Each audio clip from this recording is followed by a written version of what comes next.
Hello, everybody, and welcome to episode 96 of the 40k Badcast. My name is Dan Boyd. That's me. And I'm joined, as always, by the famous character portrayed by none other than Bruce Willis in the hit film The Fifth Element, Corbin Dallas. Wow, what a get for the show, huh? Yeah, wow. I didn't know I had such a pedigree going on here. You're surprising even me right now. Can you do the Ruby Rocket, or whatever his name is? I cannot do the hot. Like, I can make an attempt, but I cannot. Chris Rock is inimitable. It's not Chris Rock, it's Chris Tucker. Oh, it's Chris Tucker. Oh, yeah, you're right. It is Chris Tucker. Yeah. Chris Rock could not have pulled off that role at all. No, he could not. He could not have. People were too busy, everybody hating him. Yeah, I guess that's a show that was on a channel, and I'm just realizing that now. Was that Campbell? I don't like that joke. It's okay. All right, well, let's wind it back. Let's wind it back. It's too late. Inside of you, there are two wolves. One loves Raymond. One hates Chris. Oh, Campbell, I'm going to ask you to stop making network sitcom jokes, okay? Okay. There's only one network sitcom that you're allowed to joke about, and it's Seinfeld. And you're probably not old enough to have watched as much Seinfeld as I have. No, this is actually, for once you are correct in calling me the adult baby man that I actually am. I have seen precious little of Seinfeld. That's a great show. Absolutely, so I've heard. Great show. So that's a great. It's so good. You know, we've talked about how postmodern. Well, I've talked about how postmodernism sucks, and David Foster Wallace can lick my butt from hell because you know, postmodernism, man, it's for losers. Give me modernism. Give me shows where nobody learns anything or gets better. There's no emotional arc. It's just terrible people being terrible. I feel like my stomach for terrible people being terrible is nowhere near as strong as it used to be. Well, that's probably a good thing and probably a bad thing for me. Anyways, enough about postmodernism. Let's talk about Warhammer. Yeah, sure. The other elephant in the room. All right, let's get into the aspects where we talk about what's on our hobby radar. I'll start with a little bit of hobby progress. I don't have much. If you want to go on Twitter and look at my most recent finished squad, my Vanguard veterans, they weren't out on the Twitter yet by the time we posted the last show, but they are now if you want to look at them. And I'm just working on the rest of the squad. I finished 5, and I'm working on the other 5. I haven't had a ton of time to paint lately. I have managed to hurt my other foot somewhat badly. Cool. If y'all remember too, last year I broke a toe, which kind of interrupted a lot of things for me. And then this week I have seriously hurt my other foot, my right foot. I have no idea how I did it. I have no idea what happened. I haven't been able to get to a podiatrist yet. Apparently, everybody and their mom are having foot problems in May of 2021 here. So kind of just stuck at home because it's my right foot. Can't drive, can't ride a motorcycle, can't walk, can't stand. It's great. It's good. Everything's great. Yeah, getting older whips ass. Oh, yeah. Super great. So what about you? I've seen pictures. You've been doing a lot of the Cursed City stuff. I imagine you're probably, 75% done with that entire box? I'm like 25% done. I've built everything, though. I had one marathon building night where I built 49 models in one evening. That's a lot. Yeah, it was just all the schmucks and objectives from Cursed City, and then just a couple underpants warbands I had, lying around that I just hadn't gotten around to building yet. Aside from just building every fucking model in the world, I painted the Virkos Bloodborne and the Vargskir, who are all the kind of bestial vampires in the set. I just kind of batch painted them together since they use the same creepy pale flesh and gray fur recipe on both of them. They were pretty fun to paint, but the fur on the Vargskir kind of blends into the skin parts, so it's kind of hard to have a neat divide from one texture to the other.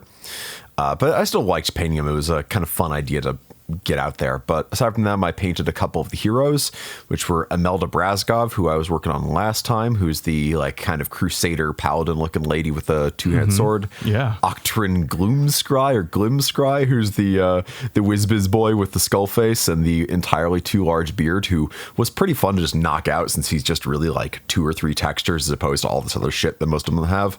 Watch Captain Halgrim, who's the Skelly Man Rent-A-Cop boss, which was cool because that kind of sets the standard for how I will paint the Skellies, who are probably next to my desk. And then Cleona Zeitengale, who is the kind of priestess lady with the very silly hat. With an extremely Warhammer name. Yeah, she's probably my least favorite of the heroes in the set, and I kind of wanted to get her out of the way before I have more to say about her when we come to games played. Oh, yeah, you do actually. But yeah, she was my least favorite to paint, and I wanted to save the noble and the ogre for last because those guys are really fucking cool.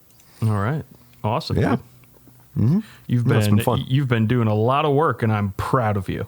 Oh, well, thank you. I'm glad somebody is. Yeah, I'm looking through your Twitter right now, which is @BrotherSRM, and I'm @DB_Sleazy for those who are curious. And I especially like your Octrin Glimskry. You did a really good job with the purples on his shawl.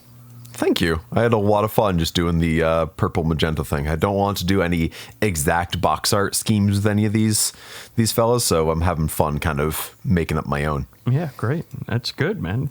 I can see the fun you're having. I'm glad that comes through because really the thing with the Cursed City set is every model is my favorite model. It's a wild box set. I'm looking at the metal on your Captain Hallgrim. On his halberd, and you've done a fantastic job doing the rusty metal. Thank you. It's the same thing I do for basically all my Necromunda shit, where it's like it's Iron Warriors, I think, or Lead Belcher in the case of the weapons. Yeah. Then it's like a black-brown mix wash. That is my secret weapon, is a 50-50 mix of black and brown wash. It's a fucking one-size-fits-all wash. And then I just do hyper thin down scrag brown in all the recesses for just like that wet, rusty effect. Yeah. And I just highlight it up with, I think, Iron Breaker in that case. Wow. But yeah, it goes together pretty quickly, and it looks really good for the amount of effort involved. Yeah, so this skeleton, he still has hair, which, I don't really... Okay, I'm not a doctor. I'm not an anatomist. But I'm pretty sure hair is connected to your body through the skin. And I don't see a whole lot of skin on this guy, yet he's still got hair. So he also has an eye patch with no eyes to cover. Well, okay. Well, I mean, that, like, an eye patch on a skull, like, we've all seen Goonies. One-eyed Willy. Fair. Like, the eye patch doesn't fall off or fall out. It's not part of the skin like hair is. That's true. All I'm saying is I want some goddamn realism, Games Workshop. I need some goddamn realism in my animated Skelly Mans. Yeah. Now, where's the skeleton playing a flute? Where is he? Well, we'll get to more flute playing later. Let's talk about games played. Why don't we? All right. Have you played any games in the last... I think this is this 2 or 3 weeks since our last show? I think 2. I think it's only 2 because our last one was a little late, but we still did 2 weeks. But yeah, I've gotten some games in. Well, we did 2 weeks. We were going to do 1 week, but we did 2 weeks because Warhammer Fest. Yeah. And we didn't want to do a show and then have Warhammer, like, during the week of Warhammer Fest and, like, talk about it and then just, like, wrap it up later in the show. So we decided, you know what, we're just going to wait until Warhammer Fest is over so we can talk about all of it at once, which, hey, guess what? We're going to be doing that this episode. Yeah, if you're sick of Warhammer Fest, well, I got bad news for you, buddy.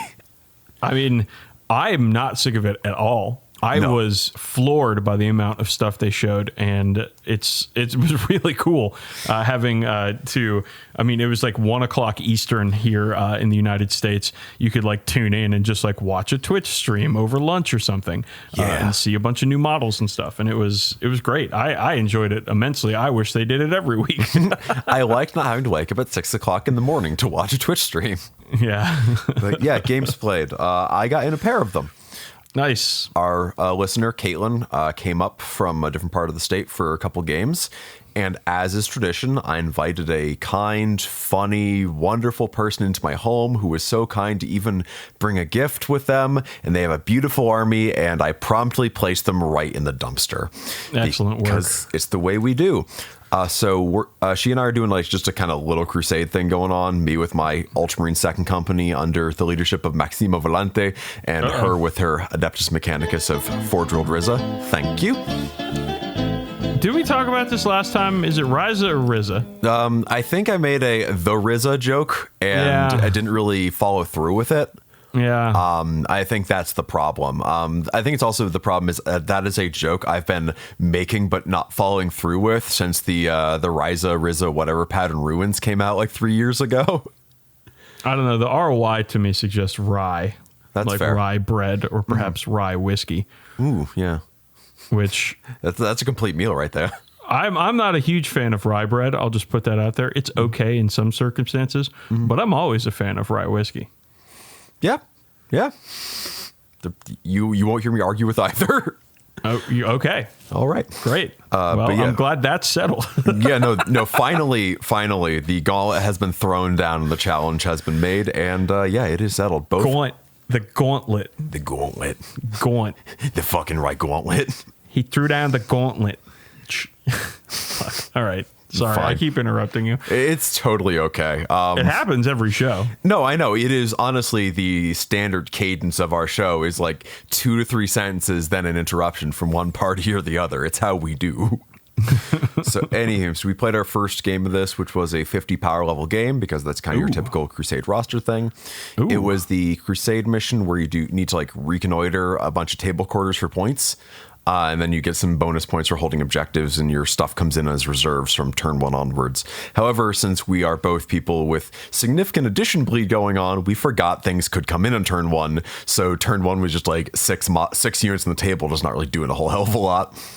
Wow. But yeah, I basically held back with my Fire Strike servo turret while my Blade Guard and Captain advanced forward.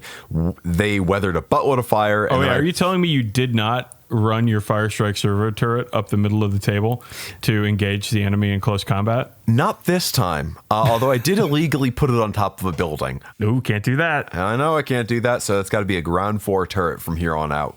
But, oh well, again, addition bleed and accidental cheating are pretty common occurrences. In your games, at least. I think it's more than just my games, but yeah. Not my games. Oh, I mean, if you're talking like just in general of all the Warhammer players, yes, that is very common. But with this guy, with me, nah, my shit's tight, motherfucker. I am a ham of the people, and by saying that, I mean I am wrong 85% of the time. I'm representing the community here, all right? Thanks, I guess. Hey, somebody's got it. I hate that I am the Vox Populi for you.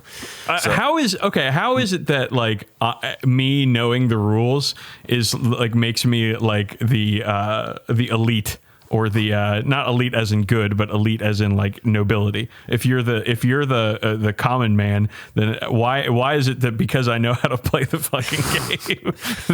Like, what the fuck is that? Huh? I've got to think. I can probably go back through time, and more often than not, the common man can't read all too good. All right, it's fucking. You read these on Goonhammer. Quick plug for Goonhammer. Love that place. They do the Rules Hammer article series. And a lot of times people ask these questions, and I read the questions, and in my head, I answer them by like, sure would be helpful if you knew how to fucking read, fella. Yeah. Because a lot of these questions are just reading incomprehension, and I think a little bit of malicious. Like, but I want it to be this way, so I'm going to read the rules this way. A bit of selective interpretation. Certainly, yes. Yeah. Yes. So anyway, this game here, basically. Tell me about this game. Sure, it was fairly short. Don't burp into the microphone, but please tell me about this game. You're not the dad of me. If I will shut this podcast down. You make that threat pretty often, and I think one of these days you'll deliver on it. I'm gonna be fucking perping on the microphone anymore. I'm going to. Okay. All right. So basically, the thing is with this mission, like your reserves come in, you roll for each unit, kind of like old school style. You roll a die on a 4-up, they come in on turn 1 or 2, and turn 3 they all come on. Turn 2. Like none of hers came on, and turn 2 all but one of mine came on, so I just had most of an army to just pick units off one at a time pretty safely. There was a bunch of like Scutaria units on foot, which I don't know if you've played against Adeptus Mechanicus, but rapid firing bolt guns make Scutaria on foot a fairly simple proposition to solve. Hey, toughness 3, 1 wound, 5-up save, and they're gone. Yeah, so they kind of just got boltered down, and my Blade Guard veterans chopped through her robots, who they were painted like Garfield and Arlene, and Arlene did explode, killing one of my Blade Guard. I did see that. I saw a picture on your Twitter here of your Phobos Marines, looks like infiltrators, squaring off against her Garfield themed Castellan robot, and I got to tell you, bud. That's great. It's a great photo, and it's a great thing a great sentence to say. Yeah, no, it really was like an artisanally shot shit post of a mid-combat thing, but they were really well painted. Excellent. Yeah, I'm looking at her model, so she's got a real knack for these Scutaria. I think there's some custom heads involved here too. There might be. I don't know the AdMech range well enough to really say that for sure, but her stuff does look really good, which made me feel bad for blowing it up so fast. I'm seeing a picture here of Outriders versus one of those little knights. Yeah, the Armiger. Yeah, I feel like that fight probably did not go your way. Oh, actually, it went pretty well. So, okay. All right, the first 3 turns were just kind of me just blowing her stuff up pretty soundly. Like even when she brought in the Hover Higgins boat, I just kind of eradicated it away, and then she had a bunch of dudes out in the open who just got gunned down. But her Armiger didn't come on until like turn 3 or 4, at which point it was out of range of everything. And it was basically the last model on the table. So I just shot it with my bikers, charged into it with my bikers. And whenever she'd go to fight, I would just pop transhuman physiology. And that stratagem is so fucking good. It is. Because this thing was like strength 12. Yeah. And I'm like, oh, yeah, we're winning me on 4s. And I think I had like a -3 to save, so I wasn't really having many opportunities to make saves. But when I'm just trying to keep this thing away from my stuff that's holding objectives or whatever, the bikes were able to just tank those hits. And it was pretty rough. At the end of turn 5, we called it, because that's when the mission ends. It was a sound Ultramarines victory. So you called it at the end of the game. Yeah. Great. Yeah. Excellent. It was a 50-5 victory for the Ultramarines. Wow. Yeah. Wowie. Yeah, it was a little rough. And I had the Crusade, the agenda, where basically every time you pass a morale test, you gain like a tally mark, and for all your tally marks, you get 2 experience points.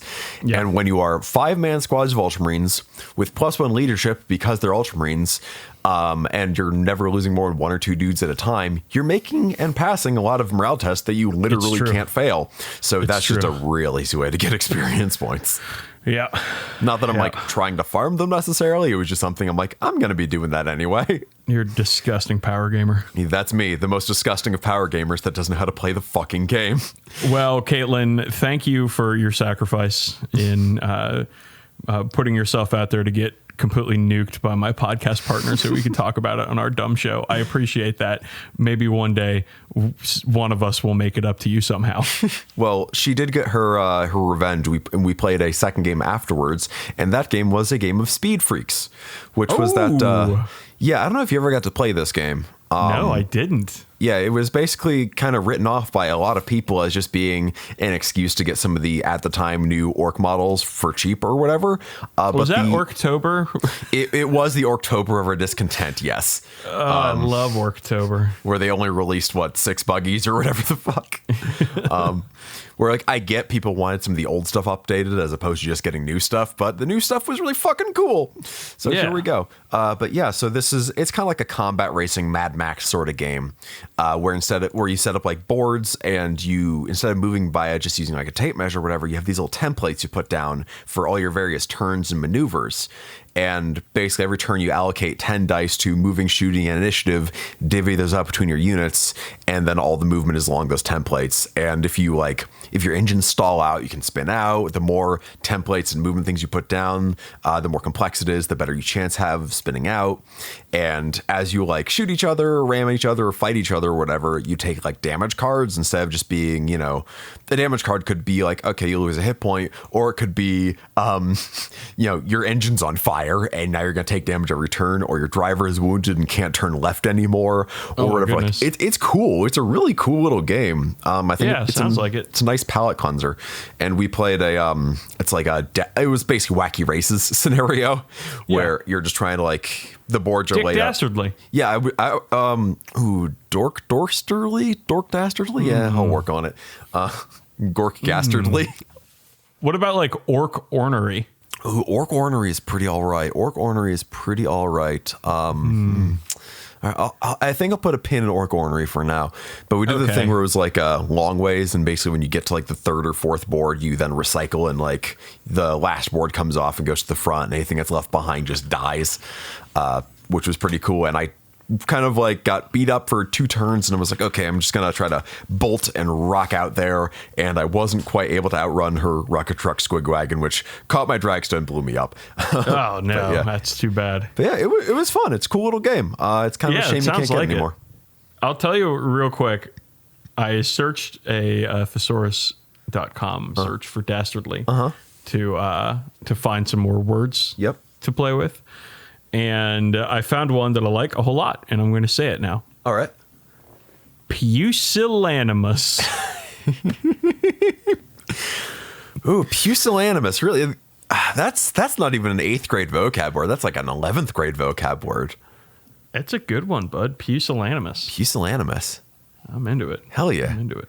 All right. How about you? Is that it for you for games played there, Yeah, that's it. Just those 2. Alrighty, yeah, I played, first off, had a game of Cursed City. Hell yeah. With our friends Alfredo and Evan. And, Bud, Cursed City kicks butt. Not only are the models fantastic, but the game itself is a ton of fun. We played, I don't know. The missions are kind of generated randomly. Okay. So we played the first of missions. I don't remember what it was called, but it was basically the map was this large rectangle of rooms with nothing in the center, so like a rectangle with the trail that goes around, and bad guys would spawn. We had 4 of the heroes, and I think that's for every mission. You have 4. I was playing as the ogre, whose name I cannot remember, but he is a fucking blender when it comes to combat. Evan was playing as the Wood Elf Archer, Calathus the Exile, something like that. Yeah, it's Calathus the Exile, yeah. And then Alfredo was playing as the nobleman duelist guy, and our extra character was the Priestess. Okay. Who, in the battle, was completely useless. She was not very good, but it was a ton of fun. It wasn't very difficult. Was the only thing I would say about it is that we racked up the kills very, very quickly. My character, the ogre, his whole thing is he gains his inspiration, and when you get like enough inspiration, you turn the card over to your like powered up profile. He gains it by killing stuff in combat, and. So my guy would just run into combat with a bunch of zombies and stuff and just smash them all to pieces. And then he like got inspired, and then he was even better at it. So it was fun though. It was a ton of fun. I mean, cooperative games are always a good time, especially when you're doing it with friends. There isn't like a DM in Cursed City. It's more of everything's kind of randomly generated. What they do. But the mechanics are a ton of fun. You can play it with as few as 2 people. You could probably even play it on your own, though I wouldn't recommend that because, I mean, come on. Get somebody else to play. Yeah. And it's easy. You every turn you roll 4 dice, and each one of those you can do certain things with. Like a move is like a 1+, so like you can always at least move even if you roll 4 ones.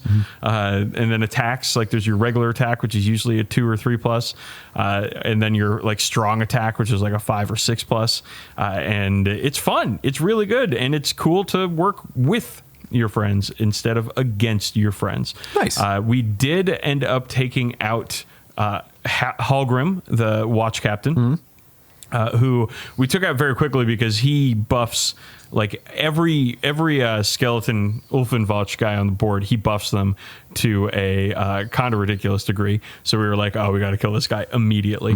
And then we also had the Gravekeeper, that fella, who can bring stuff back from the dead. Nice. Which they're still dead.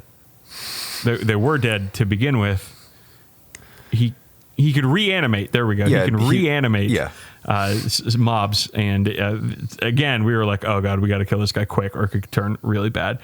So it did. So the only knock on the game, I think, is that it's a little too easy. Okay. Now, I think if there were like potentially less experienced board gamers playing it, because Evan, Alfredo, and I are all, we've been playing games forever. So we kind of went into it. We've all played Battlestar, Battlefleet, whatever, BSF, Blackstone. There we go, Blackstone Fortress. My brain is working well tonight. Battlestar Fortressica, yeah, that's the one.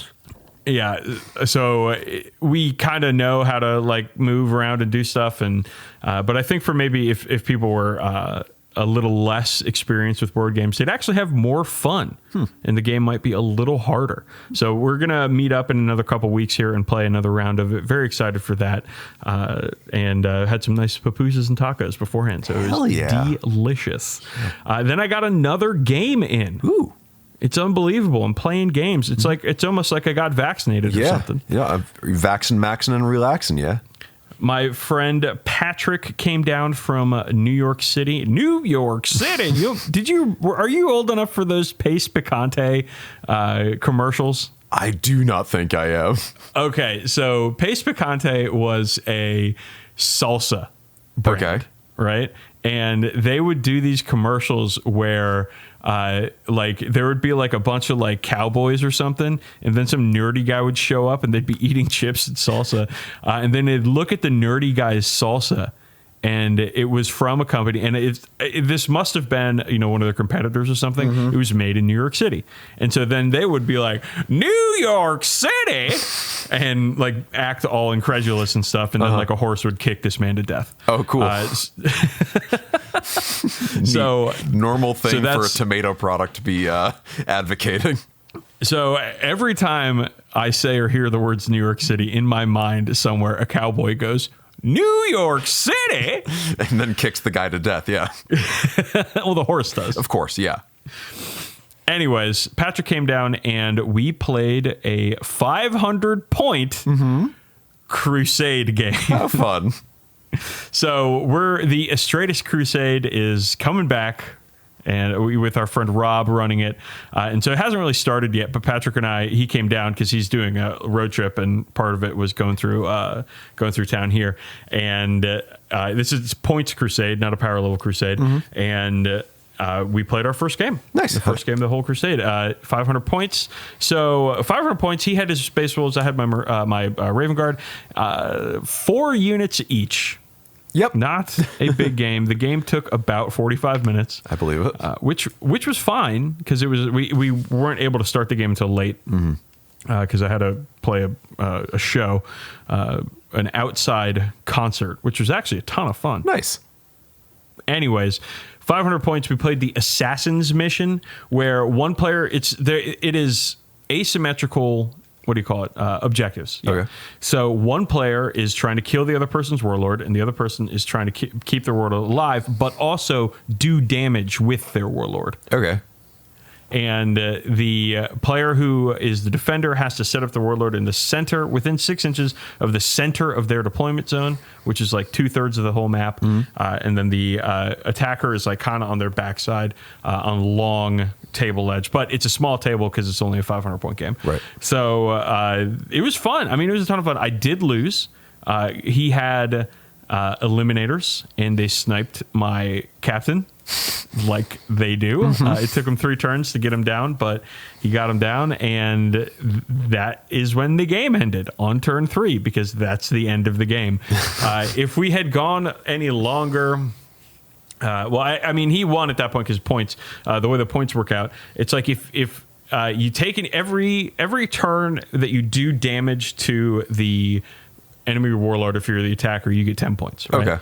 Okay. And the warlord gets a 6 up Feel No Pain and regenerates a wound every turn as part of the not campaign, but the objectives, the rules for the scenario. And then if you kill the character, you get 40 points. Right. So he didn't do any damage in turn 1, but he did a couple wounds in turn 2, and he killed him on turn 3. So he got 50 points. I could have scored 10 points every time my warlord took out a model.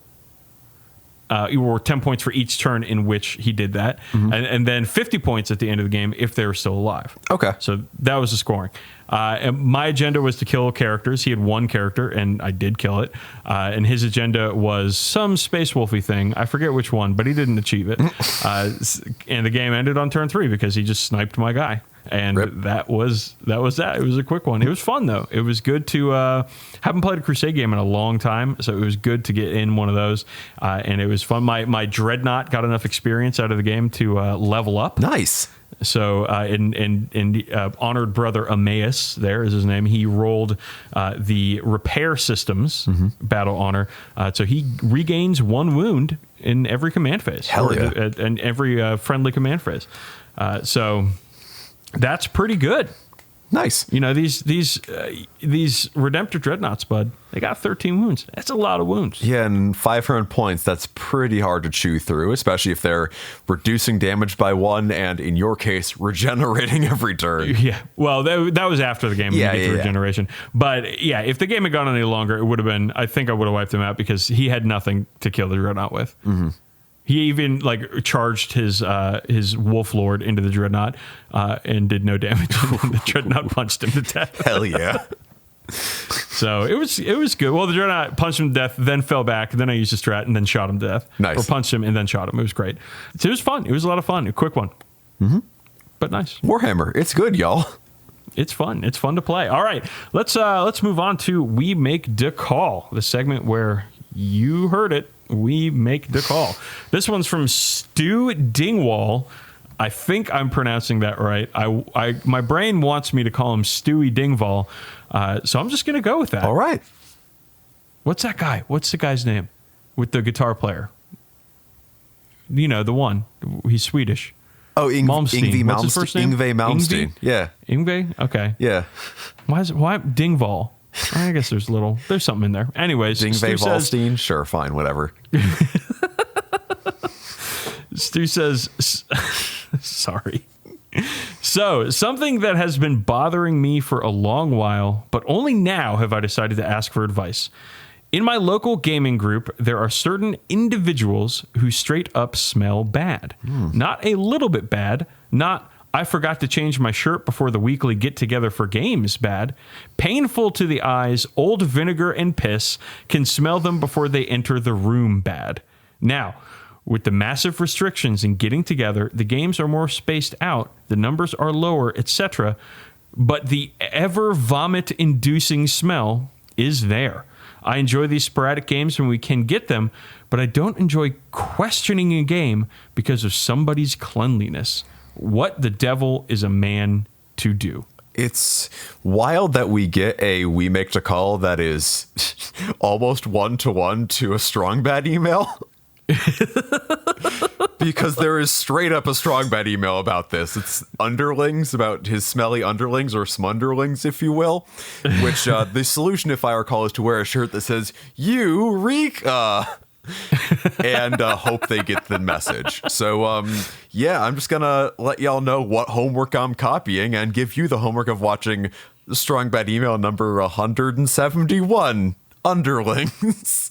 Just, I don't fucking know, give them a deodorant stick, say, bud, I don't want to play with people who smell this bad. I don't fucking know. This is such typical social awkward waters that no one is fully equipped to deal with. but like, because you don't want to be shitty about it, but also you don't want to deal with the smell. Like at Pandemonium Books and Games, you can't see me, but I'm currently like making the sign of the cross because that store fucking reeks, because they started to put in air fresheners to fight the reek, and people playing there started unplugging the air fresheners so they could plug in their phones instead. So this is a problem that is just fucking worldwide and is awful. I don't fucking know. What are you just shrugging over here, saying you can't do anything about it? Come on, saying Campbell. I'm tired, Dan. What are you tired of? In this case, this is just one I've dealt with before, and I've never really known how to deal with before. And like we even talked before about how like sometimes if people like smell bad or whatever, especially when they're younger, it's because they don't have a great home situation and they might not be able to like necessarily clean themselves and so on. And ostensibly these are adults who should be able to do that. I don't fucking know. Don't walk up to them with a can of Febreze and just like pepper spray them. But also you can I don't know, maybe you can gently just be like, hey bud, what's going on here? I don't know. Dan, do you got something better on me here? It's called Speed Stick. It's not expensive. Okay. That's what you tell them, Stu. You say, listen, man, hop on down to the CVS over there, grab yourself a Speed Stick, and rub that shit all over your fucking disgusting body, because I don't want to smell your dumb ass anymore. I think I remember that. No, this is. I mean, okay. If you care about these people, you got to figure out a way to do it, right? Yeah. You got to like, all right, fucking Jeff, come on, Jeff, what's going on here? Talk to me. Figure out Jeff's life situation. Start giving some advice or something. Mm-hmm. You know, compassion. That's always important. Compassion. Now, if you don't care about these people. And everything is easy when you do not care. Trust me on this. It's great. You just tell them they fucking smell bad. Like, yo, dude, I would have enjoyed this game a lot better if you didn't stink like shit. Fair. And then if that person can take that information and do with it what they need to do. It's not easy. And you know, a lot of people on this podcast, maybe not, maybe only 50% of us don't like conflict and getting into situations with folks. But sometimes you just gotta fucking tell somebody they smell bad. Like, you gotta know. Like, okay, if I had a fucking big ass booger hanging out my nose, Campbell, mm-hmm. and you said, Dan, get rid of that fucking booger. What are you doing? I'd be like, shit. Get rid of the booger, and be like, thanks, man. I appreciate that. I don't look like a fucking gross booger monster anymore. Well, I mean, I think it also. Or if you had some toilet paper hanging out the back of your shirt, or back of your pants rather, because why would it be in your shirt? You don't know how I live my life. If you had some toilet paper hanging out the back of your pants, I'd fucking tell you. I'd say, hey, man, you gotta get rid of that toilet paper, or some some spinach in your teeth or something. Yeah. I'd say it's a matter of tact though, and a matter of like how hard you go into the paint. Because if someone has toilet paper hanging out of their pants and you're like, hey bud, you got some toilet paper back there? No worries, just like toss that out. That's one thing. But if you're like, hey, look at shit for pants over there with this fucking streamer hanging out. Hey, shit for pants, roll more ones, why don't you? It's a matter of tact, all right? It's the shittiest Tails cosplay I've ever seen. But yeah, if you're like, hey bud, I'm sorry, like you smell kind of strong.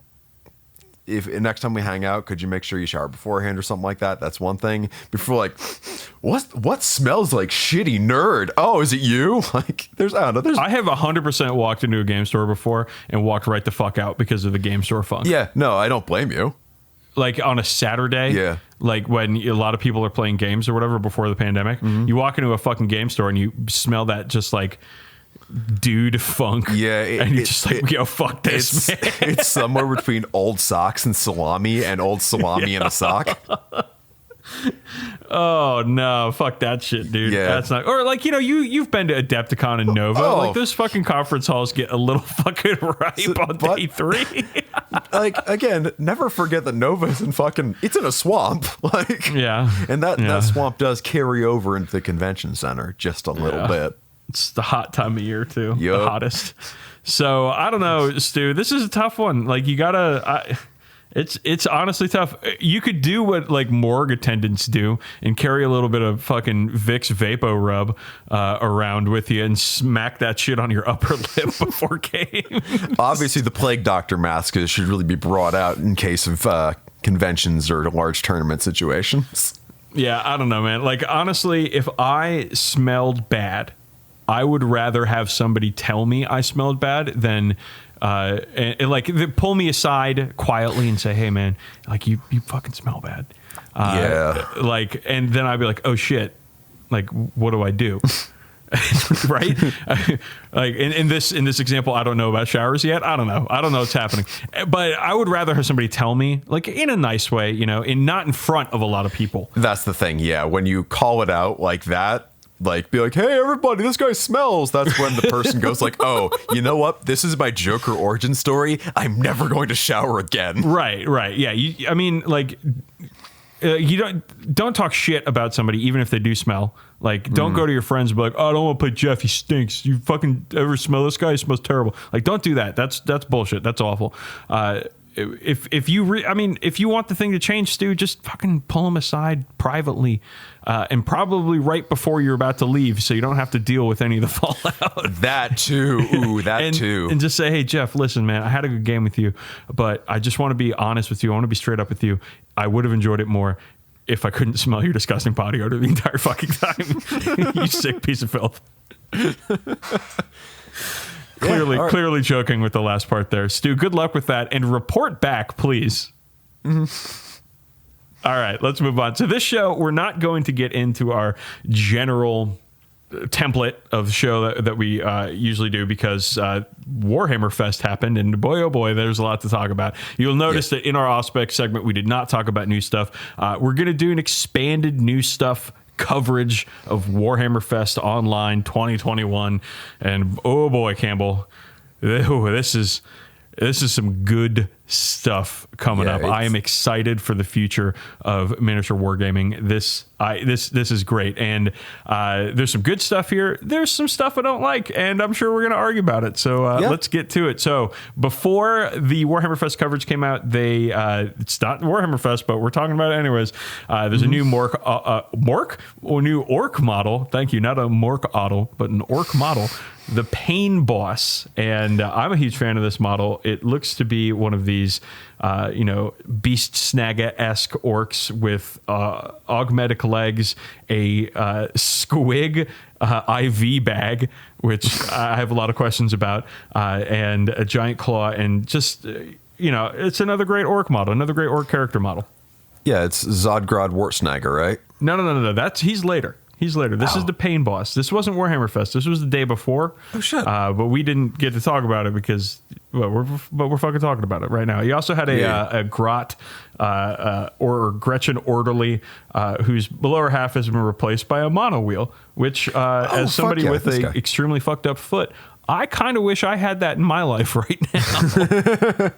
Yeah, no, understandable. Oh, yeah. Actually, here's the thing. I forgot about this guy. Just because of the fucking bevy of stuff that came out immediately after him. But yeah, he's a good looking orc model. Yeah. And yeah, the monowheel Grot really is the winner in this kit. I'm sorry. I think it's the Squig IV bag personally, but you know what? The great thing about this kit is that you can have multiple winners. Yeah. All right, let's move on. Room for all my sons. Actual Warhammer Fest day 1. They were talking about Age of Sigmar. And Campbell, we got ourselves a new god in Age of Sigmar, Kragnos, the Slayer of Dragons, God of Earthquakes, and Force of Unalloyed Destruction. Unalloyed? There we go. Unalloyed. Unalloyed, not alloyed. Which is to say, it's just destruction. It has not been mixed with any other metals. Yeah, well, everyone knows destruction is a naturally occurring element. This is a big fucking model, my guy. Yeah, this is a centerpiece. Well, it's a god. What do you expect? Gone are the days of Rogue Trader where the avatar of your god is the size of an infantry model. No. This now you're going to need 2 shelves in your display case to take this motherfucker. Here's our god of war. He's not tall enough to dunk.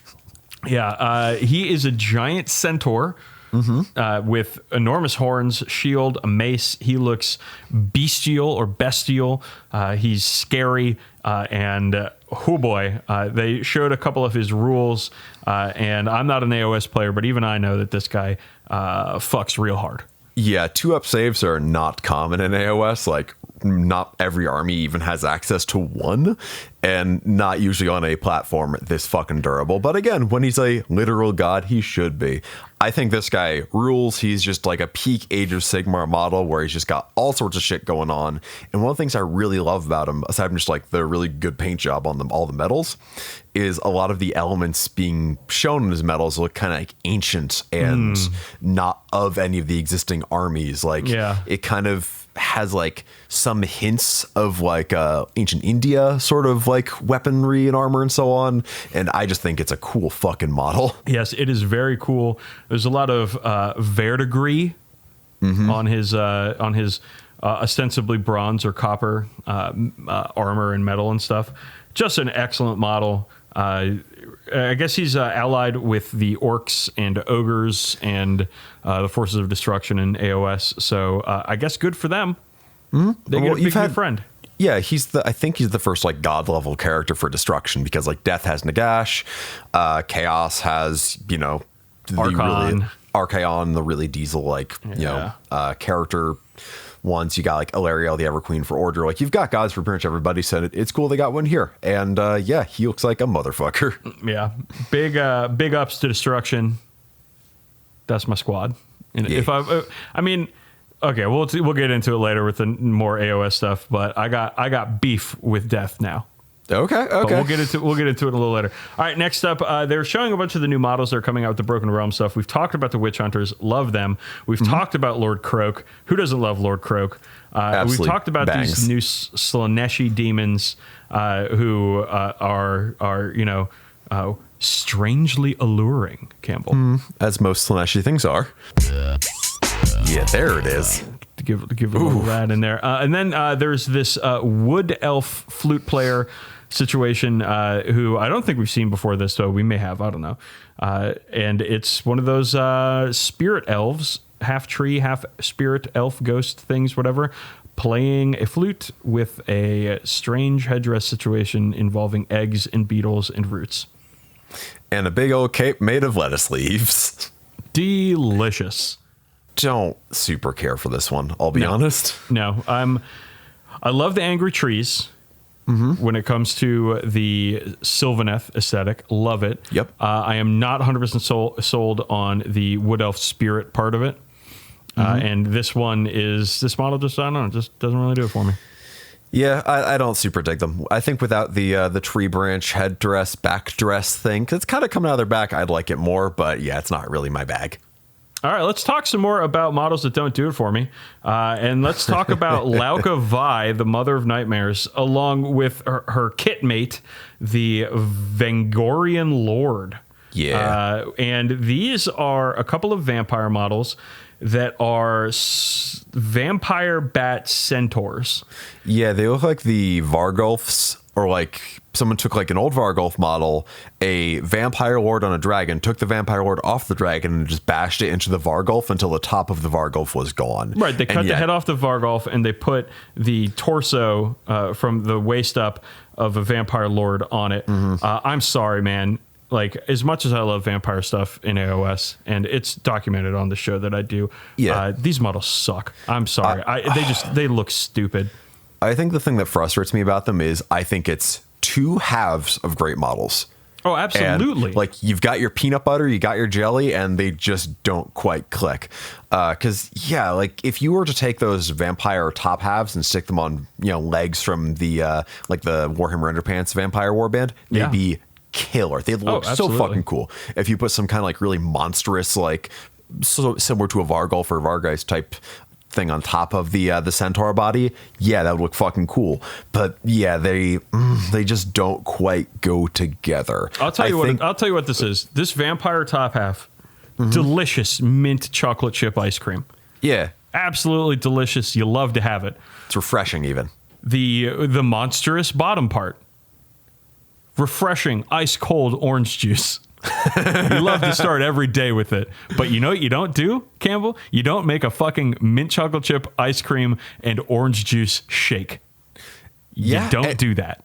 Yeah, you don't. Because those are flavors that do not mix. No, to somebody, I'm sure it does, but with these, it does not quite click. I think even also with the Vangorian Lord, like, something about it kind of feels like it's just not really even flowing in the same direction. I think the lady half of it, the Lauk of I think she looks better of the two. I'd agree. I do still think that even she looks like she is...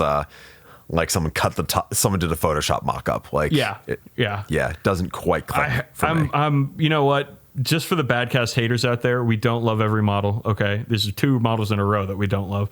I don't know. I feel like this was like a sort of thing where like you had a modeler like building this sweet monster thing, right? And then like some sort of like corporate shithead from Games Workshop came down and was like, hey, cool, you know what would be cool if you put on that an entire vampire? And they're like, yeah, it's like a mount as they're riding it. And he's like, nah, man, as the head here. And then he like scribbles on the drawing or something. He's like, do that, and you have to because I'm in charge. No, very clearly 2 concept artists were going through the hallway at the same time, and they have like the transitive tracing mirror. They smash into each other. She says, you got your vampire and my werewolf monster. You got your werewolf monster and my vampire. Oh no, the papers fused together. This is all we got left. It's 4:55 on a Friday. better slap this thing in the 3D printer and get the fuck out of here. Put this in the model making machine because that's how this works. Yeah. All right, well, let's doesn't quite click. Yeah, it doesn't. Let's move on to a model that I actually really, really like, and it's Radikar the Beast. Now, Campbell, you may be thinking, but Dan, there already is a Radikar model, and he's the wolf in Curse City. Well, you clearly haven't seen his final form, because this is it. Radikar is now Swoldakar? Radikar the Swole? We'll get there. Yeah, we'll get there, yeah. He is an enormous, beastly vampire who somehow got a haircut in all this. And I got to tell you, bud, this guy fucking whips ass. Yeah, dude, Radularge here, which I assume is what happens when you use a moonstone on Radikar the wolf, I suppose, and he evolves. Yeah, I like this version of him a lot. It's, I guess, spoilers for Curse City, the good guys don't win. Maybe or at that's least, why at least no Radikar doesn't get killed. How about that? Yeah, he might just Dr. Claw his way out of there at the end. Yeah. But yeah, this guy kicks ass. I love the little shit down there collecting the blood in a cup. Yeah. Like, I'll save your snacks for later, my lord. I'm thirsty. Give me some of that blood. Yeah, this model completely kicks ass. It's got all of the vicious feralness of Radikar turned up to 11. I'm a huge fan of it. It's also got a hero log. He's got a hero log, which might mean something different. Ain't the only thing that's beastly here. I like me a hero log over here. He's also got a couple of underlings, some vampire underlings, who are, at the very least, cringing in fear from their master, which is always a good look. So great model. Huge ups to the team for this one. Huge ups for a huge guy. Yeah. And then we got...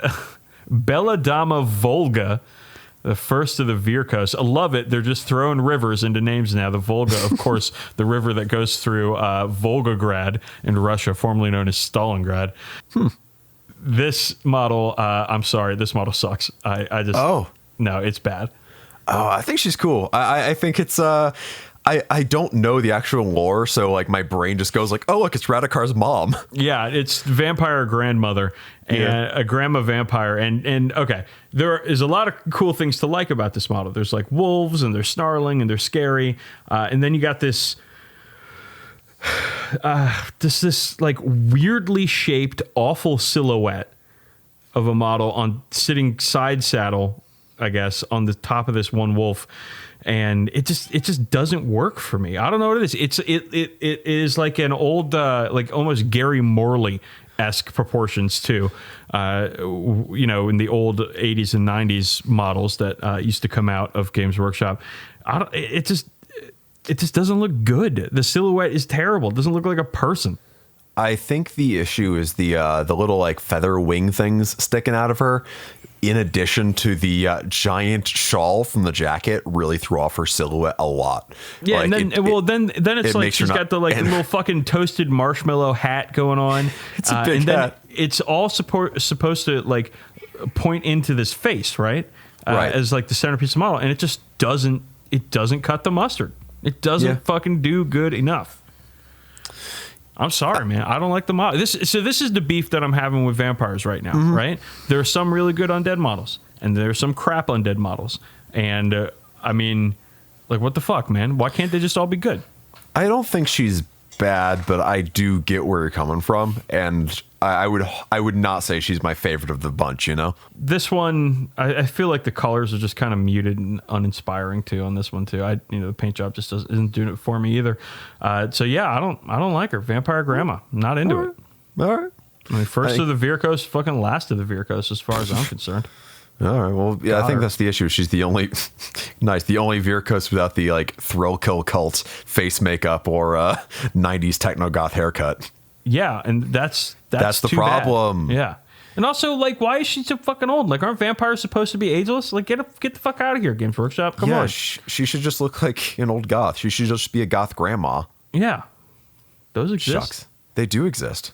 Anyways, new kit for Direwolves. It's a good kit. It's both dire and wolfy. Yep. No, it's exactly what I'd want from an updated Direwolf kit that looks a bit more realistically proportioned, more dynamic, still a bit gross, still has that undead wolf look. No complaints with these whatsoever. And they don't feel like aggressively Age of Sigmar. They just look like good, classic fantasy monsters. Down with it. Yeah, love it. Super into it. All right, and then there's some sort of mobile game that they're... fucking Soul Arena. Yeah, it's some auto battler with a hyper generic chibi aesthetic. And during the Twitch stream, just watching the two presenters, just even they seemed kind of bored about it. And when they're talking about like, here's all the cool things about it, you can play it on a bus. Neat. Cool. Everybody knows that you're supposed to be listening to the 40k Badcast on the bus. No headphones. Yeah. You ideally full volume, not just no headphones, full volume, but you're making the jokes along with us. And like doing the moves. Doing the moves. Yeah, acting like a third chair. Yeah, that's the correct way to listen to podcasts. That's how you listen. That's how you listen to our podcast. Yeah, it's active listening. Yes. That's what they mean when they say active listening. Yeah, get off your ass and do some activities and do some amateur Muay Thai on the bus. Mai Tai, huh? There's a couple of drinks on the bus. Also do that, I guess. I've seen people do cocaine on the train. Why the fuck not? Hey, I mean, there's a rhyme in there. Yeah, it's doing rails on the rails, you know? Also, I think there's like a Grateful Dead song about that. Okay. Riding a train, high on cocaine. Something, something, something. Watch your speed. That one? You ever hear that one? Probably not. Okay. Grateful Dead, not a band I like. Just same. It's a song I know. Okay, let's move on. Day 2, Warhammer 40k. Here we come, baby. This is the meat and potatoes for this show, man. Yeah. All right. First off, we're getting a bunch of new Sisters models, and oh yeah, God, the Sisters range is just fucking excellent, dude. All right. Well, here's where I'm gonna start coming back. I like the stuff of the Sisters range. I fucking love, and the stuff I don't like, just 0% does it for me. Oh, you and I are gonna fucking rumble in this segment, I'm sure. Let's go through it. Morven Val, the Abbess Sanctorum of the Adepta Sororitas. This lady is a High Lord of Terra. The only person that can tell her what to do, Campbell, is the Emperor himself. And he doesn't tell anybody what to do anymore because his ass is mostly dead, at the very least. So she pretty much does whatever the fuck she wants. And I gotta tell you, bud, this model fucking whips ass. Not into it. I love the Nun Dreadnoughts, or as people have been calling them, the Nundums. Yep. I love them. I think they look portmanteau. fantastic.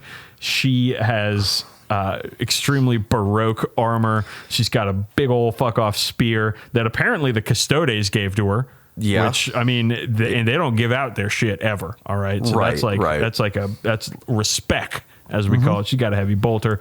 She's also got a helmeted option, but I prefer the unhelmeted option. Big surprise. Yeah, because you're not a coward. I love this model. I am thrilled by the Nundums. I know that a lot of people aren't, but a lot of people are just wrong all the time. And why would that stop? She's my favorite of the Nundums, but none of them do it for me. Like the details individually beautifully sculpted, but it just feels like the skirt on the robot. What's it covering? Is it a modest robot? It's covering the robot truck nuts, obviously. But like all the person piloting suits where you got like a person's human arm sticking out look so goofy to me. They look goofy on the Dread Knight. They look goofy on this. They look goofy on Centurions. Not into it. I like any things where it's a dude piloting a dude like this. With the Invictor, it at least like looks like a person manning controls, as opposed to this weird like puppetry thing that's like the robot suits in the third Matrix movie. It just does not do it for me. Let's roll back the clock a little bit here, guy. All right. And talk about this look, the baby Bjorn look, if you will. It was popularized in Aliens with James Cameron in the big suit with Sigourney Weaver. And she had her little arms out doing the arms thing. Like, come on, dude. That's cool. That shit is cool. Yeah, that's true. But I thought like her arms are like in the things, not like manning little joysticks. I'm going to fucking look it up. I might be wrong. It's been a minute since I've seen this film. Okay. Is that Power Lifter? Is that it? It's Power Loader. Power Loader? Let's... No, it's got little joysticks all in the arms, like further in, as opposed to like little T-Rex arms in the middle. But also, that's like a piece of construction equipment. It's like, it's not meant to be getting shot at. I still like it. I think listen, I love you and I respect your opinion, and you're a very smart and talented boy. But this model whips fucking ass. I'm sorry. All right. You're allowed to like it. I would not begrudge anyone for liking this model. It just does not do it for me. I like it better than the other Nundums. I do.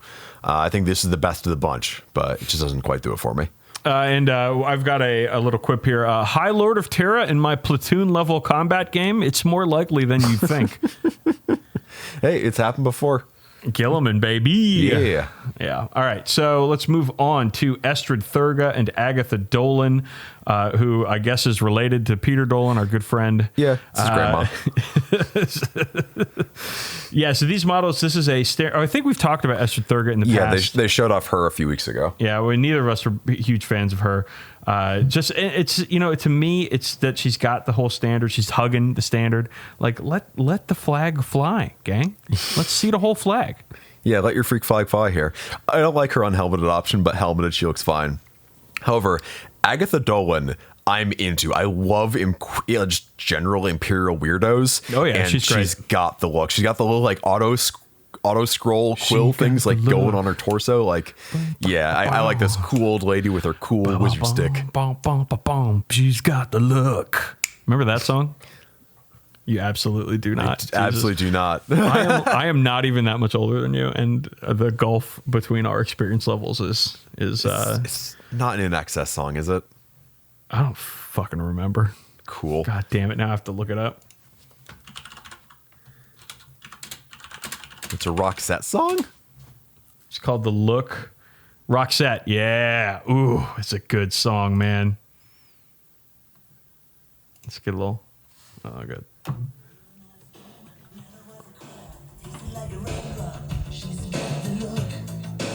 Yes. Yeah, that's why I thought this was an NXS song. It sounds like one. Oh, this was on at the gym the other day. Hell yeah. I lifted so much weight when it was on. Okay, enough of that. Hell yeah. It's a fucking good music video, too. Yeah. That's a great song. Anyways, yeah, Agatha Dolan definitely has the look. She would be perfect as any sort of priest or psyker or whatever else. As you said, any sort of inquisitorial or imperial weirdos, all about it. So yep. At least you get one good model in this kit, huh? Yeah, 1 for 2 ain't bad. Then they're talking about the Dogmata, who is some sort of... She's a chaplain. Chaplain character, I guess. She's just a chaplain. That's fine. That's fine. I hate her bare head so fucking much. It looks so stupid. It looks like indifferent about it. Her bare head plus the swoop of the candles behind her makes her look like her hair is like curling out to the sides. Like, I guess it's really humid. I do not care for this model at all. Yeah, it's not one of their best. The Palatine, we've already talked about her, but She's great. Talk a little bit more about the Celestian Sacrosanct. These are the new Blade Guard veteran level sort of models. Let's say Vanguard veteran, but yeah. Sure, whatever. They absolutely kick ass. They don't just have halberds, they have maces too, apparently. And they have their little bolt pistols as part of their shields. Yeah, they do. I love sword and board models. I prefer the halberd ones to the mace ones, but they're both really fucking cool. These models I'm into, I really dig these ones. They're super good. I love all the little details they have in here, like the candelabra that's on the sergeant's backpack, all the little charms and doodads hanging off of them. This is a great kit. I'm really thrilled for these models. Yeah, they look every bit the elite melee unit they should be. And like there's like, I think it's like Bloody Rose is the order that's all about melee combat. And there have been not too many good melee units in the Codex before, aside from like Repentia. So I'm happy to see some more of these in there. And again, I like the hood look cool. Is really good too. Yeah, it's a very strong look. It's a lot like the Deathwing Knights. I think they did a disservice with the black on black paint job here. I think they probably should have made the hoods a different color, make them pop a little bit more. But that's just me. I know that they're painting them in a certain specific order, which is black on black with red on the inside of their cloaks. But I would have given them hoods a little bit of extra. Yeah, same. But that's still dope models. I can tell what's going on with them. So and we get another look at the old Paragon war suits, which of course I'm into and you're not. I fucking love these things. They kick ass. Silly. They're so silly. They so fucking silly. Ass, man. I won't say they're not peak fucking Warhammer because they are. They're just very fucking silly. We got another sick candelabra on the Sergeant model for this one, and some really good fleur-de-lis action going on. These are great. Do they have battle heels? No, it doesn't look like they do, which is good. I like it when the sisters don't have battle heels, so not a huge fan of battle heels. We get another look at the Castigator, which of course is the church tank with the big gun. It's good. We've talked about it before. It's good. It was good then. It's good now. Thick Predator. A look at the cover of the Adeptus Sororitas Codex. Thank you, Brain, for taking so long to remember that word. And I legitimately thought it was a word bearer space mark and not a sister of battle. Yeah, because the red, there's the silver. She is bald. And there's like skulls and stuff hanging off the top of her. So I was like, is that a word bearer? And then I look closer. I'm like, oh no, it's a Celestian Sacrosanct. Okay. Yeah, no, I think it's good cover art, even if it's a little misleading there for a second. But yeah, I do get the vibe that they're a little more sinister than some of the Codex covers might put out. And you know what? I'm okay with that because it's fine. People need to remember that the Imperium aren't necessarily the good guys because they look like us. Not even necessarily. They aren't the good guys at all. They're very terrible. It's really Warhammer is oops all bad guys, but still. All right, and then we get a look at Warzone Charadon, Act 2, the Book of Fire. This one, they're going to have some new armies of renown in there, including the Disciples of Be'lakor. Yeah, which sounds like a combination of demons and marines, which that's pretty fucking cool. Hey, I love it, man. Those chaos, they need some help, bud. I bet those marines are still one wound models. Yeah. Whoops. Rip. And then finally, a 40k release that I care about, that's important to me. Battlezone Mechanicus Charadon. This I will buy because it is a box full of Mechanicus terrain, and I want more Mechanicus terrain. It's perfect for Necromunda, perfect for 40k. Not necessarily perfect for AOS, but I'm sure you can flex your creativity and make it work. But boxes like this always provide some sort of savings. Happy to see it. Nothing too exciting, just good to see it. Yeah, it's there's a couple of kits. There's the plasma kits. There's the blood generator kits. There's the furnace kits. So yeah, I think it's 3 kits in one. And unless it's like ridiculously overpriced, I think I'm going to purchase it just so I can build 2 or 3 nice based terrain features for my 40k boards, and then send them off to someone to get painted. Yeah. Nice. All right, let's move on to day 3, Black Library. This one's going to be a little bit short because I'm not going to go through the books that much. Yeah, I feel like most of the time with books, it's like, here's a cover and an author, and that's about it. Because even if you were to give a brief synopsis of most of them, which I don't know them, it's not really going to... I feel like it doesn't really translate as well as actually reading the fucking book itself. Right. So and instead, on the show, we've talked about a book at a time before. I don't really think we should be talking like if we read any of these books and we really, really like them, we'll do a fucking episode about it. Yeah, You'll hear of about course. it, listener. Yeah, but honestly, this was, I'd say the big gist of this was like, here's a bunch of cool 40k books coming out. That's fine and dandy. But the real focus was on Gaunt's Ghosts. Like, they went hard on Gaunt's Ghosts, and I don't mind that, especially because they showed off some new fucking plastic Gaunt's Ghost models that are gorgeous. Is your take is I don't mind that for Gaunt's Ghosts? It's I don't mind them. lukewarm. I don't mind. Listen, Campbell. You are a fucking school cafeteria on soup day. All right, just serving up lukewarm bowls of gruel left and right. That's your take. I don't mind them. Well, the problem was it's not just like it's talking about a book. I don't really want to listen to someone talk about a book. I'd rather just read it when I get it. And when it's like, oh, Dane Adams writing a new Gaunt's Ghost book. Okay, cool. It's a prequel. Oh, all right. I'll still read it because it's probably still going to be a good time, but I want to see where the story went. And then here's a bunch of other books by other people in the Gaunt's Ghost Sabbat world setting. I'm like, okay, I don't really care so much because the reason I care about Gaunt's Ghost is because Dan Abnett's writing it. Not, to besmirch the writing of anybody else doing this, but he's the one I really care about. His work is the work that really matters to me the most here. Listen to you, fucking lunch lady McSoup ladle over here. Lunch right? lad, Dan. Lad. Just serving out the most lukewarm, tasteless, unseasoned takes I've ever heard. Let me flip the script. Okay, Campbell. Okay. Yeah, fucking go off, King. These Gaunt's Ghost models whip fucking ass. Did I not say they were fucking gorgeous? I said the models are gorgeous. Okay. So our producer for our radio show at work, he says he's got one thing he learned from working in radio, and it's you lead with your strongest statement. All right. And your strongest statement, apparently, Campbell, was I don't mind them. It's 96 episodes in. I have not learned from a single one of my mistakes. All right. And you never will. And that is a promise. No, I'll sooner die than learn from my mistakes. Anyways, these fucking Gaunt's Ghost models are so tight. They are. They're really like, good. The old Gaunt's Ghost models, old metal ones back in the day, they were, you know what, Campbell? I didn't mind them. They were good for the time. Good for the time. But these fucking kick ass. I absolutely love them, especially the Master Sniper Lane Larkin. He's got some sort of tree growth on him. And, I love a good sniper model. Everybody loves a good sniper model. And this is no exception to that. Try again, Bragg with his autocannon. Absolutely iconic. And Sergeant Owen McCall with his little beard and his dog tags. And then you look at some of the details, and you look at the las guns that these troopers are carrying, and they've got that wood grain to them. Yeah, the Nalwood finish. Just absolutely beautiful. Gaunt. I mean, he's looking...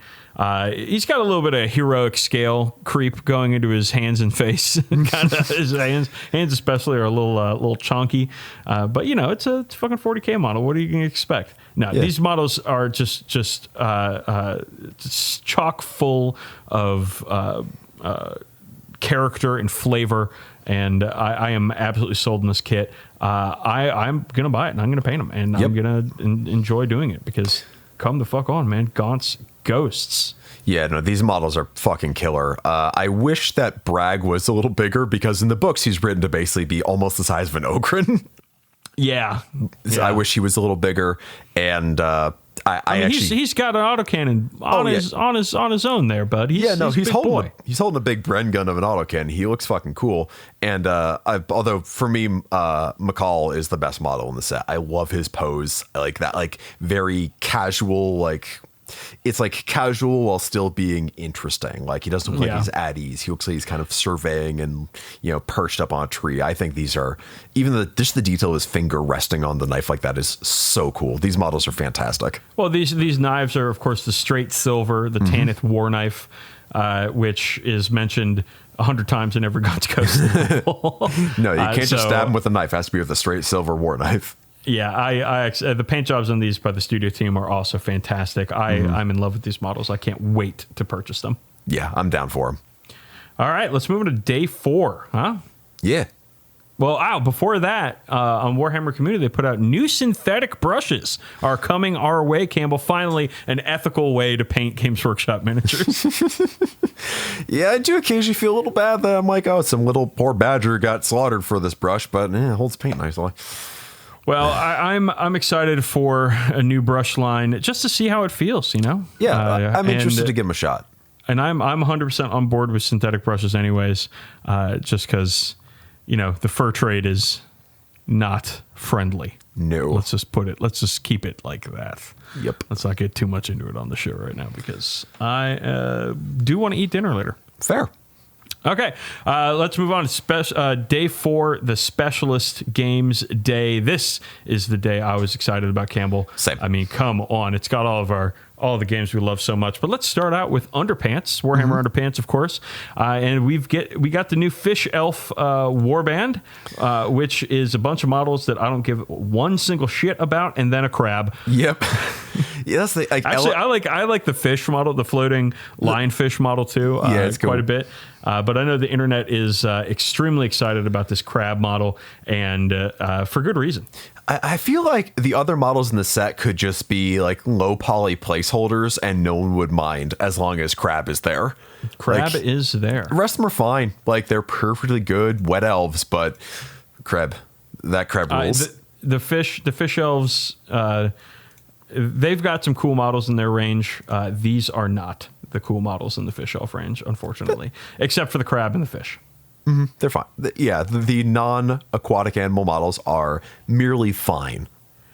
They're called Elethane's Soul Raid, which is not, which I don't like, but they should have been called the Seafood Tower.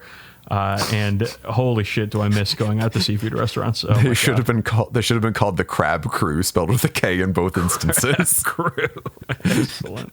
The Wet Elf Crab Crew.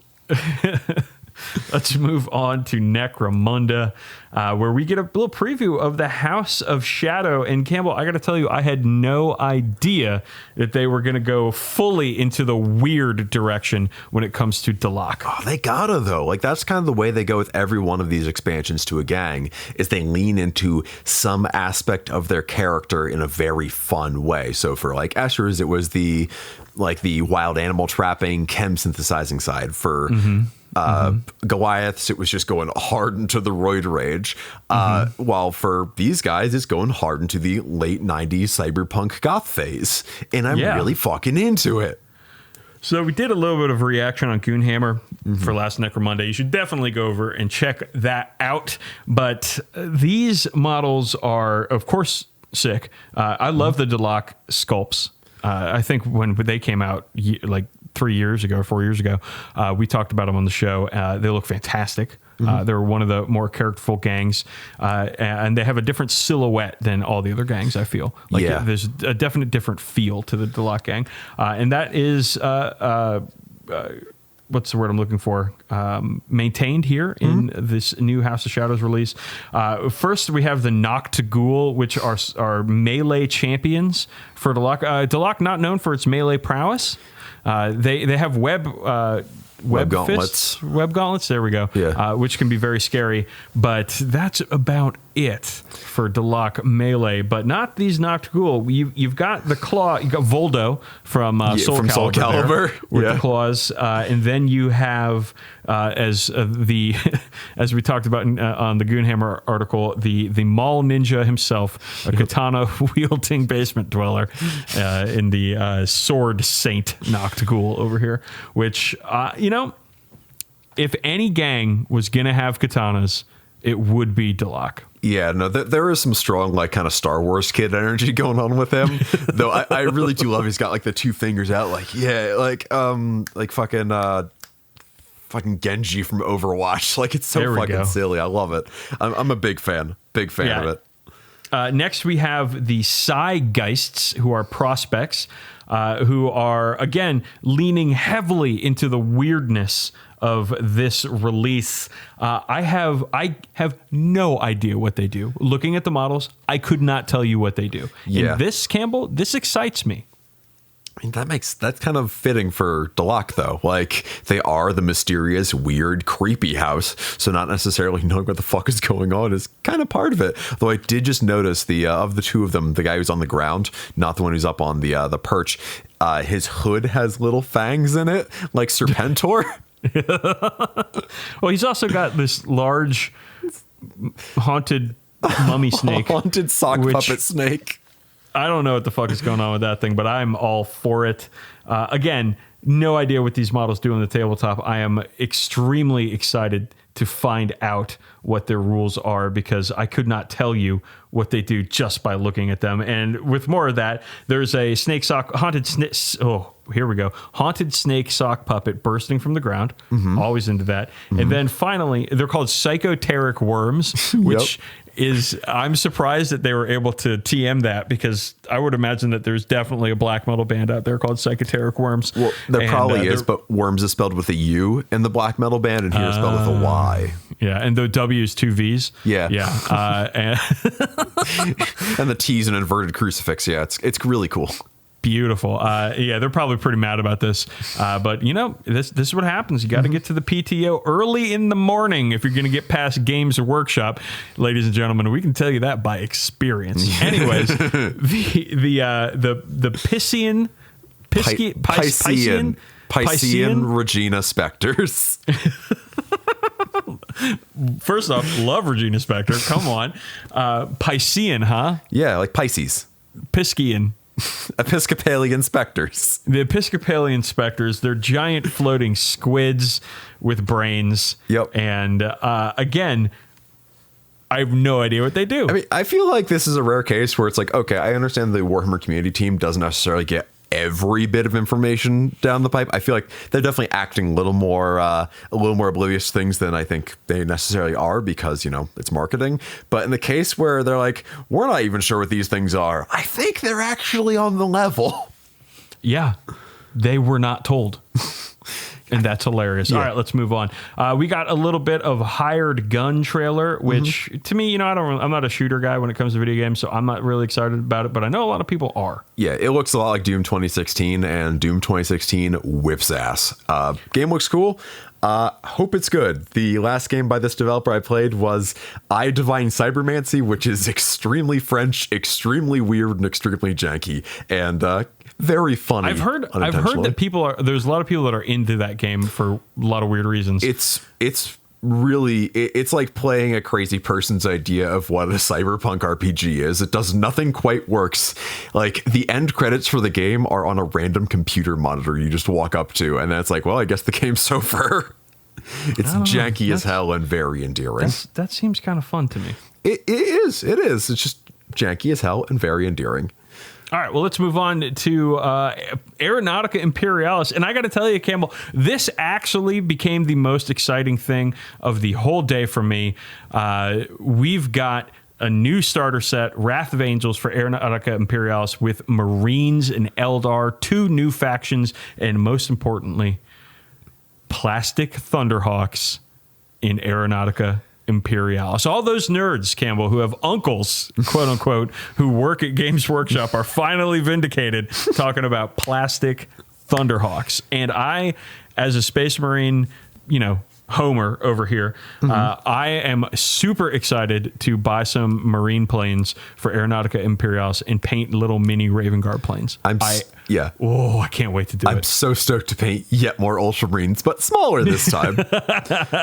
I'm thrilled though. Like, Aeronautica, I think I mentioned this in the box game roundup we did on Goonhammer, but like, the Aeronautica Imperialis community, what little there is of one that I've kind of seen into, was very pessimistic and being like, our game's dead, GW's abandoned us, which is like, okay, typical whiny chicken little shit.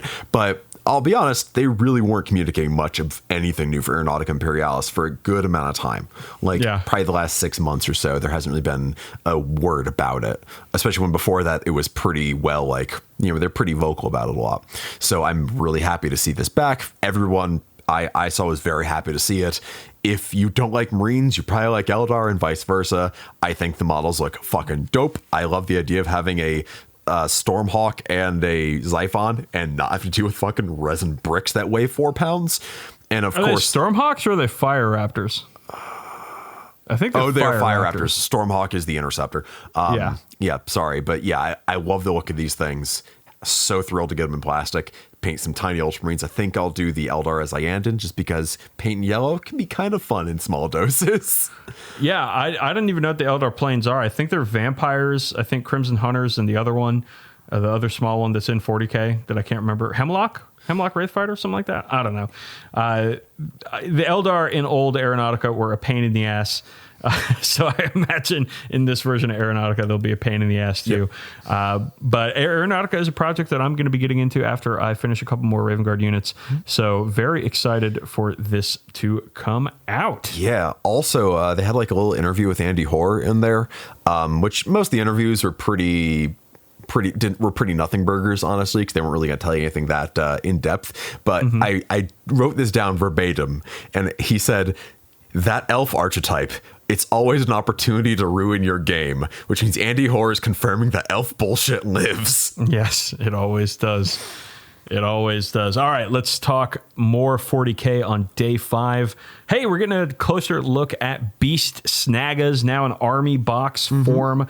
It looks to have a smattering of Beast Snagga boys, like troops. Yep. Squighog riders, and Zodgrod Wartsnagga, the renegade runt herd. Yeah. who's fun to say. I guess coming back. Yeah, he's a Rogue Trader model. I mean, great. It's a great look. The orc with the crazy hair. Yeah, he looks a lot different than he did in Rogue Trader. Honestly, he basically just has the similar grab a stick. The rest is kind of just fluff similarities, I suppose. But yeah, this is we've been seeing little teasers for this for quite some time now. It's cool. It's an inspired range. Like, it's clearly a range where the sculptors had some fun making them, because everything just has so much going on and is so expressive and so fun looking. But yeah, I'm still curious how these will fit into the Orc army. Like, I don't know how Beast Snagga boys will be different from knobs or regular boys. I don't really know how the Beast Primorcs, baby. Yeah, they're bigger, so what makes them not knobs? For the Squighog boys, don't know how different they'll be from bikers. Seems I think one of the Squighogs is a champion, is a knob on a squig. Yeah, there's he's real big. Yeah, he's like a character one. Not like a special character, just like a HQ type one. And it's cool they're releasing them in this little like limited edition box set sort of thing. I hope they make enough that everyone can get them, but we'll see. There's also a grot on a squig cycle loaded with explosives, which is probably not going to work out too great for the grot. No, but again, probably the best model in the range to me. Oh, easily. I love stupid little grot. Like, it's a joke, but it's also a model, and you can purchase it with real money. Like, I like that a lot. Let's talk about another fantastic model out of the Orc range, the new Mega Armored War Boss. There's been rules for this model for like 25 years, but there hasn't been an actual model for it. Yeah. And we finally get one, a plastic Mega Armored War Boss. And watch out, Campbell, he's got a grot machine gunner standing on his back. He does. And you know what? Thrilled to see it. Like you said, there's been rules and no model for this. Then there were no rules and no model for a while. So I'm thrilled to see this actually back, because I feel like the War Boss in Mega Armor is such like a quintessentially orky thing. Because like when I think orcs, I think of Thraka, and I think of other versions of Thraka's, like other Mega Armored War Bosses, whether it's in the Dawn of War games, in Space Marine, in every fucking book that has orcs in it. Like, Mega Armored War Bosses are iconic, and weirdly didn't have a model. I'd say they are as iconic to the faction as Terminator captains are to Space Marines. And just, I'm thrilled he's in there. I'm not really that into the Beast Snagga aesthetic. I'm much more into the Mad Max side of things, and the War Boss in Mega Armor speaks to me. No, it's a fantastic model. It makes me want to play orcs so bad. Yeah, that's well it should. I already have a ton of orcs that people just keep giving me, so you're welcome. Should probably do that at some point, right? Yeah, probably. All right, huge news on the 40K front. An upgraded Cadian shock troops squad is coming out. It looks like old Cadians with an upgrade sprue, with better helmets, some all the special weapons, and some close combat weapons and stuff. This blindsided me. Yeah, it's weird. I had no idea that they were going to actually upgrade the venerable, to say the least, Cadian infantry squad. Yeah, it's wild, because it's just like the biggest problem with the Cadian kit as it's been is that all the heads were just the same kind of grumpy looking dude. And the faces are, it's a kit from 2003, I think. So the faces aren't really up to snuff now. And this new sprue, because it's just the addition of an upgrade sprue, is like 25 heads with different genders and ethnicities, well represented. They look great. They're very expressive. And really, like, the body, the bodies are a little lumpy at this particular juncture. Like, it's an older kit, but what were they really gonna do? Just have them be a little sharper, a little more detailed? No, dude, it doesn't fucking matter though, because like the new bits on these bodies look fantastic. Well, that's the thing. Like, there's the old sort of, like, one of the old, like, adages or whatever for Warhammer and tabletop war, adagio for strings, whatever, adage. The sort of thing is faces and bases, or faces, bases, and weapons. So really, like, those are the things that people are going to focus on in, or, faces, banners, weapons, whatever. And, like, here's the weapons, here's the faces. These are the things people are going to focus on. The rest of it's kind of, it's a flak jacket, whatever. Everyone looks kind of the same under one of those, which is why they're just doing a head swap sort of thing. I think this is a case where you could, if you were anyone paying an iota of attention to the outside market at Games Workshop, you'd see how many people are releasing metal, resin, 3D printed, whatever, different heads for guardsmen, and how much people want those, and just be like, oh yeah, we can do that. And fucking doing it, and they look great. They're gonna sell like fucking hotcakes, man. It's, you do want to talk about being thrilled. Yeah, like, I'm never gonna be in danger of playing Cadians because I already have a bajillion Steel Legion. But I know that our friend Scott, he's going to be all over this release, and so are so many other people who want to refresh their guardsmen. And then finally on this day, we got a little teaser of a couple new codices for Grey Knights and Thousand Suns. Fire and Magic, some sort of combo box, probably featuring Costello and Cameron Crowe in there. Someone dropped something upstairs and it made noise. It did. Sorry. That's all right. Startled me. That's all right. All right, let's move on to the final day of Warhammer Fest, a brand new edition for Age of Sigmar. You're an Age of Sigmar player, Campbell. Are you excited for a new edition? Yeah, like, I mean, I can only assume they'll make some more good changes to it. Like, I don't know, there really wasn't too much to grapple with here. Like, all right, there are some cool models, which we'll get to in a minute, but like, they had some videos saying your very typical things like, oh, we're rebalancing some things. It's gonna be the best edition ever. Stormcaster losing touch with their humanity, which has been a theme since second edition, and not really anything new. So I can't make too many comments on it until I've gotten to grips with it. But Age of Sigmar has been a very reactive game that has changed a lot fairly quickly.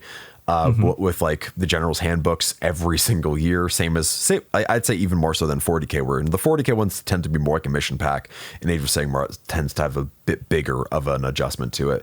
But like, we're already starting to see things like some points values are like based on there's a lot of leaks right now where basically in the Soulblight Vampire Gravelord's book, point values aren't all ending in 10s, they're ending in 5s and 10s, so you have a little bit more granularity. So I'm excited to see what happens. Like Age of Sigmar is certainly not in danger of becoming a stagnant game. I'll say that much. I got to tell you, they've got some great models in Age of Sigmar. They've also got some annoyingly large centerpiece models. And that trend did not end with this new. I guess this one isn't too egregious, but we've got. Oh boy, what's her name? Indrasta, the Celestial Spear. She's a winged Stormcast champion, not on a hero rock, Campbell, but on a hero staircase. Yep. So she gets a little extra there. She's got wings, she's got a spear, she's got a sword. She's very, very fantastic armor. Great model. Again, not the most egregious example of a centerpiece model that we've seen, not only in AOS, but in this range itself. There's some more.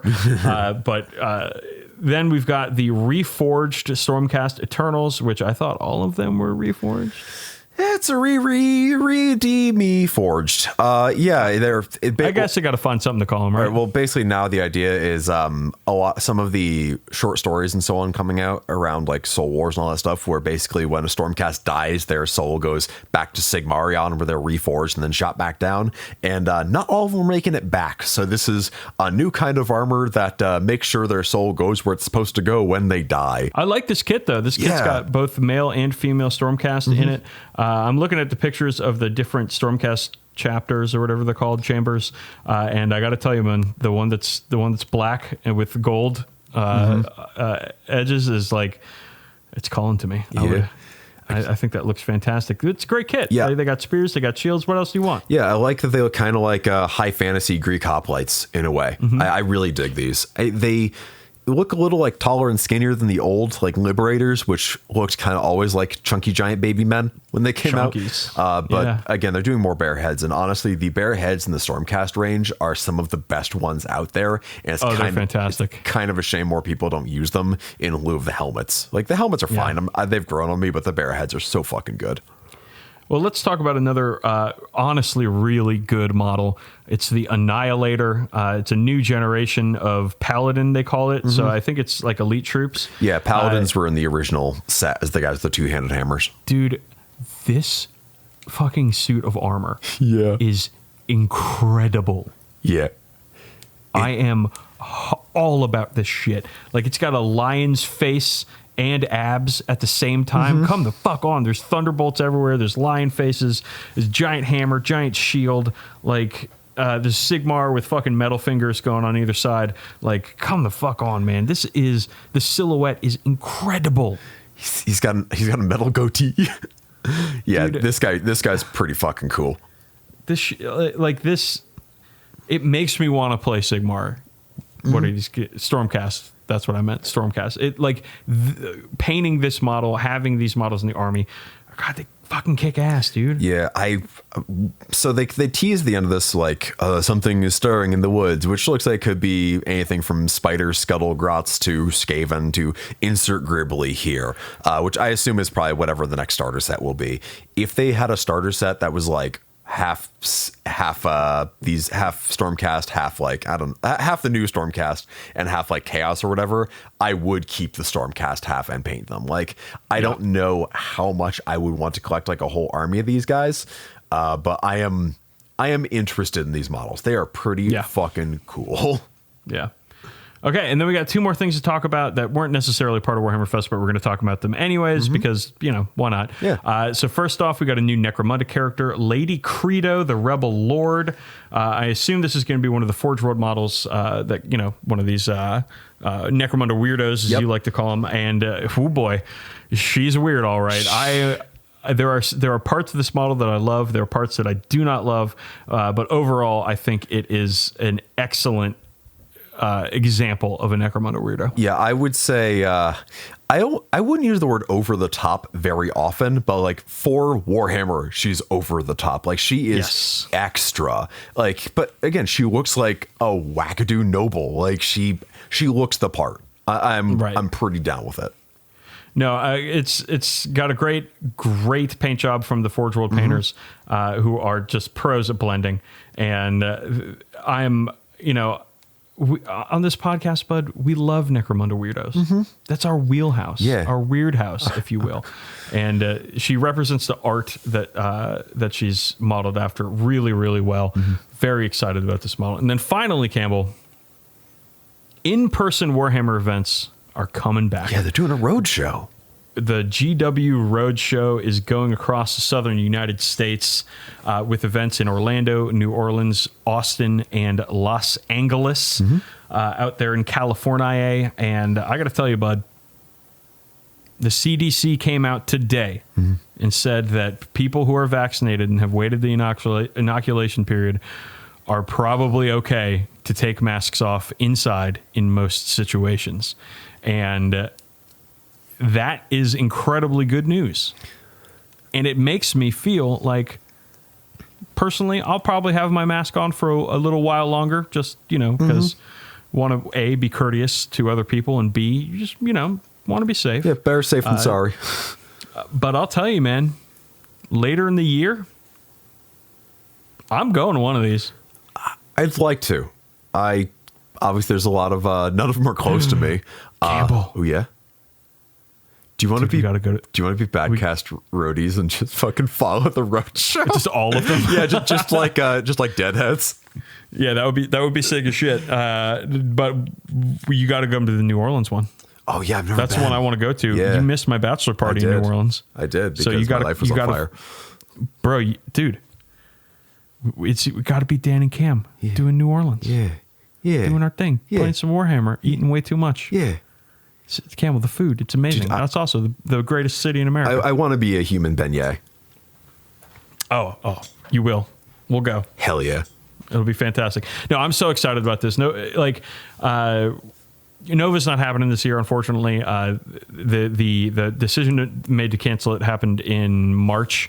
And then also in March, like a couple weeks later, we learned that, like, wait a second, the vaccine rollout is actually working in the States. Like, things are getting better.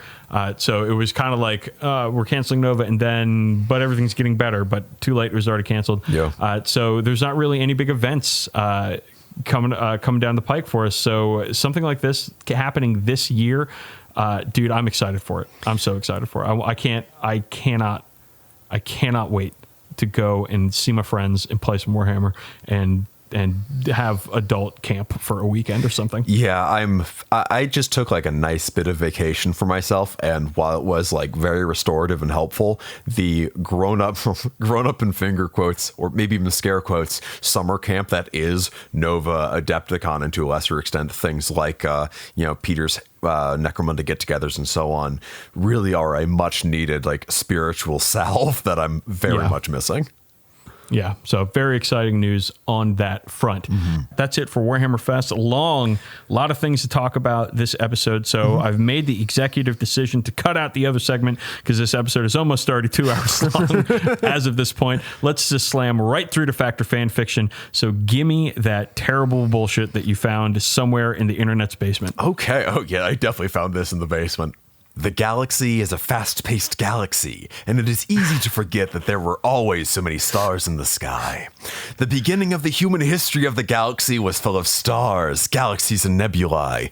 Now there are thousands of galaxy hunters out there, the hungry to claim new worlds and the naive to ignore them. The Horus Heresy author James Swallow is no stranger to the high ideals of the Horus Heresy and its series of novels, and though he has known Swallow for a long time, he has the best of both friends and enemies. He has also the most complete and ruthless view of events. He believes that neither friend nor foe can know him by name, and he believes that a universe can attack more of its books before he reads them. His Horus Heresy novel Damnos bears no relation to the novels and short stories that preceded it. What is this a blurb? Is this a book blurb? I think this is an AI generated pile of nonsense. It was posted in a Discord server well, first of all, do you think it's real or not? No, it's not. It doesn't make any sense. Yeah, this is posted under the title The Unremembered, and it was posted by a listener, Bryn, who posted, I think she was playing around with some AI generated bullshit, and yes, Bryn was doing this months ago. She had the Horus Heresy novel generator running. I don't know how many Horus Heresy books she put into the novel generator, but it is if you like the AI generated stuff, you can find it for anything anywhere, but the Horus Heresy stuff was like really on the nose. Which if you've ever read a James Swallow novel, it might be a bit on the nose for you too. Yeah. Wow, that's fantastic, Campbell. Yeah, just drawing it right from the unwitting masses. Yeah. All right, let's do a couple plugs before we get out of here. Let's start with the social medias, man. Twitter at DB_sleazy, at Brother SRM. Go there. Look at our models. We post them. We have a Facebook, facebook.com/40k Badcast. You can interact with Campbell there. Not me, because I'm not on Facebook, but that's okay. You don't want to hear about all the birds that I've seen at the local parks, or maybe you do. Maybe that's what I should start posting on Twitter more often. You should. You should really take to the actual bird part of Twitter. Yeah. Yeah. I don't have a nice camera though. I don't take pictures. I just go and look at them. Yeah. Just describe them. Just describe them. Use your words, Dan. Paint a picture with your words. So then you can also find Campbell on Tumblr at Cam2D. Look at pictures of his models and whatever else you fucking do on Tumblr. I don't know. That's about it. I've never really been there. And then why don't you, again, go over to goonhammer.com and check out some of our writings. Necromonday, I write that every week. Well, I and other people write that every week. Mostly you write that every week, and sometimes we help. I have finally finished the Lost Zone campaign module for Necromunda. We will talk about that on the show sometime soon, because it is complete, in air quotes there, because I can always add stuff to it later. It is a fan made by me module to make Necromunda appear a little bit more like it was back in the 90s, less of well-equipped militias and more of desperate survivors clinging on to the Underhive like barnacles.